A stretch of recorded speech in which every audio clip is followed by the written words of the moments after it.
I think we can all agree that using your built-in webcam on your laptop just isn't cutting it for webcam quality. And so in this video, I'm gonna be breaking down the various different webcams that you can use to include your smartphone. Yes, kind of like how I'm using my smartphone right now as a webcam. And in this video, I'll be breaking down the 3 best live streaming camera options so that if you're in the market to level up your webcam quality, you'll know which one to buy by the end of this video.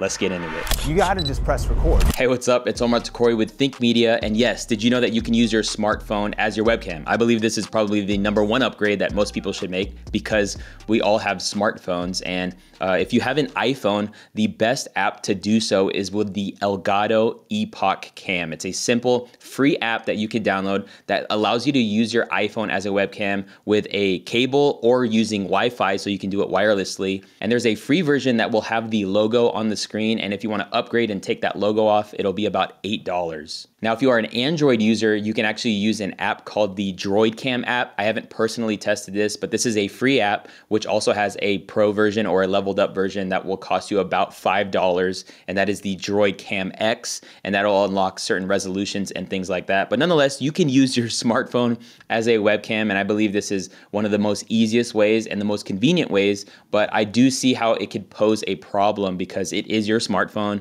and you want to use your smartphone for texting and whatever you got to use it for, right? And that's why I would say the second option is to use a USB webcam, which is actually fairly inexpensive. So I'm actually editing this video and I totally spaced to ask you which camera you think is actually gonna be the one that you're gonna consider. Let me know down in the comments as you watch these camera options. Would love to know down in the comments, but let's get back into the edit. So right now you are looking at a Logitech USB webcam, and I believe this is a huge upgrade from my built-in MacBook Pro camera. And honestly, I would say it's the most convenient and easiest way to use a camera for live streaming. And it's really because it's a USB plug and play option. Like literally plug it into your computer or laptop, select it as your camera in whatever software you are using, and you'll be good to go. And these have really come a long way. And I'm not here to bore you with all the options. I wanted to show you that you can use your smartphone. And really the 2 webcams I would recommend you consider are Logitech webcams. The first recommendation would be the Logitech C920 Pro. This is a $60 USB webcam that will give you essentially everything you need. It gives you 1080, but for most people, this webcam will deliver a better image than your built-in webcam. The webcam that I'm currently using is the Logitech BRIO 4K. This is a $160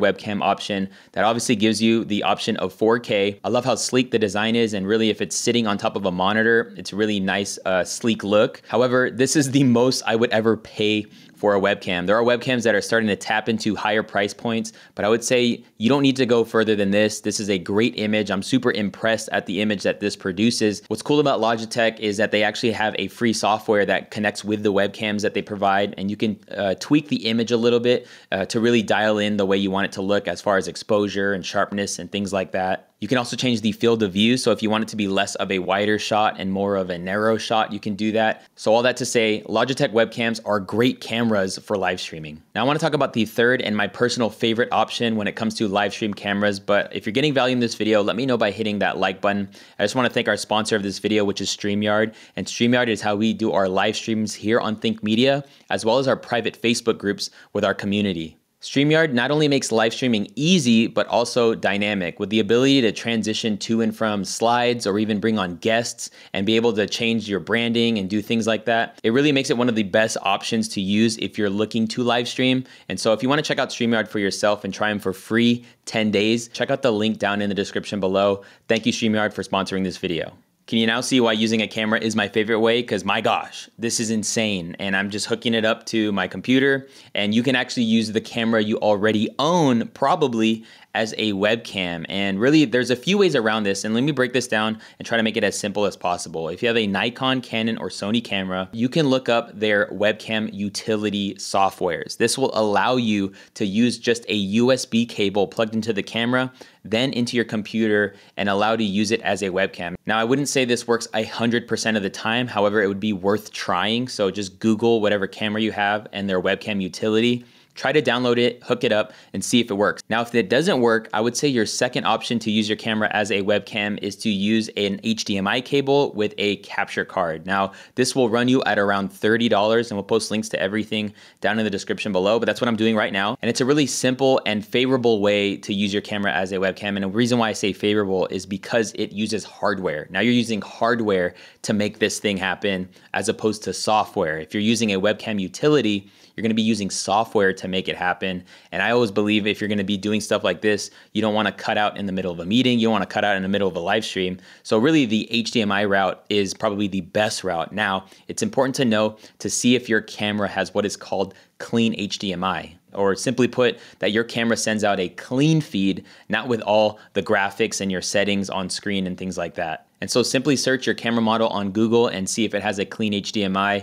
Most Sonys actually have a clean HDMI, some Canons do, and I haven't even touched an Nikon. I don't even remember the last time I touched a Nikon. Now, staying on the subject of using a camera to live stream with, maybe you're in the market for a camera. I think it's important to note that Sony has actually been thinking about this. The current camera setup that I'm using right now is a Sony ZVE-10 with a Sigma 16mm lens, which I believe is one of the best setups, and that's why I'm able to get such a super blurry background. But this is a great setup, and I do think it's important to mention that Sony has really taken into consideration that people buy cameras and they use them for everything. And I would say you probably want to buy a camera and use it for everything. I need a camera, Omar, that can take photos, that can do video, that I can use as a webcam. And what's so cool about the Sony ZVE-10 and even the Sony A7 IV is that they've included a built-in webcam option where you don't need an HDMI cable and you don't even need software to use their cameras for webcams. You just need to plug it in via USB and turn on that feature, and then you can use it, which I think is super cool. However, it is important to note that my current camera setup is about over $1,000, and then the Sony A7 IV is about $2,500. Now, once you've selected a camera to live stream with, it's important to have a good audio solution, and you don't have to break the bank when it comes to investing into a good USB mic. So if you wanna check out a video I did on a comparison on 2 cheap mics, you can click or tap the screen, and I can't wait to see you in a future video. Peace.